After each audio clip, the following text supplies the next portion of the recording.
Police മേധാവിയുടെ സ്ഥാനാരോഹണം എല്ലാം പതിവ് പോലെ പരമ്പരാഗത ചടങ്ങുകൾ ആവർത്തിച്ചു.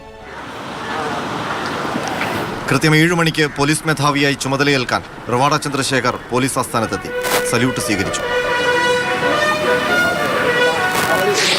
ADGP H. വെങ്കടേഷ് അധികാരചിഹ്നമായ ബാറ്റൺ കൈമാറി.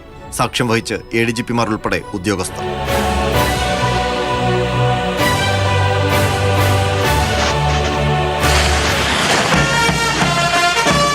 പോലീസ് ആസ്ഥാനത്തെ ധീരസ്മൃതി സ്തൂപത്തിൽ പുഷ്പചക്രം അർപ്പിച്ചു.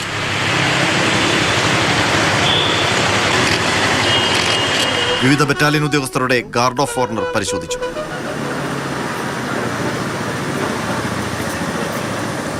ഒന്നര പതിറ്റാണ്ടിന് ശേഷം കേരള പോലീസിലേക്ക് മടങ്ങിയെത്തിയ റവാഡ വാർത്താ സമ്മേളനത്തിൽ നിലപാട് വ്യക്തമാക്കി. നമ്മുടെ നാട്ടിലെ ഏറ്റവും ഇപ്പോൾ ഉപദ്രവമായിട്ട് മാറുന്നത് ഈ ഡ്രഗ്സിൻ്റെ പ്രഭാവമാണ്.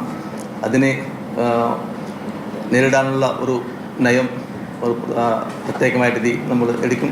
ആൻറ്റി ഗുണ്ട സ്ക്വാഡ്സും പിന്നെ അവരുടെ പ്രവർത്തനം മെച്ചമാക്കിയിട്ട് നമ്മൾ ക്രമസമാധാനത്തിനെ ശക്തിയിൽ കൊണ്ടുപോകാൻ സാധിക്കുന്നു. കൂത്തുപറമ്പ് വിവാദവുമായി ബന്ധപ്പെട്ട ചോദ്യങ്ങളോട് പ്രതികരിച്ചില്ല.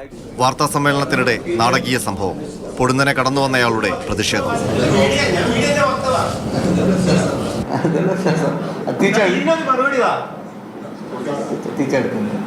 എല്ലാം ശരിയാക്കാമെന്ന് പോലീസ് മേധാവി.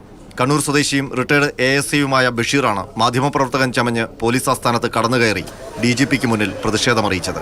ഉദ്യോഗസ്ഥർ ബഷീറിനെ അനുനയിപ്പിച്ചു മാറ്റി. ജോലിക്കിടെ തന്നെ മർദ്ദിച്ചവർക്കെതിരെ നടപടി ആവശ്യപ്പെട്ടായിരുന്നു പ്രതിഷേധം. ഇതെന്റെ വൈഫ് കൊടുത്ത പരാതിയാണ്.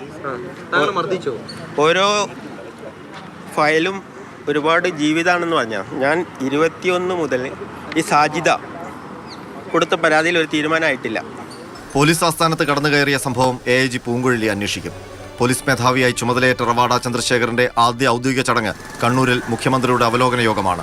ഇതിനായി പോലീസ് മേധാവി കണ്ണൂരിലേക്ക് പോയി.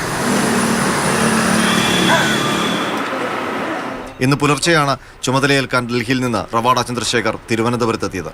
വിമാനത്താവളത്തിൽ ADGP MR അജിത് കുമാർ സ്വീകരിച്ചു. മാതൃഭൂമി ന്യൂസ്, തിരുവനന്തപുരം.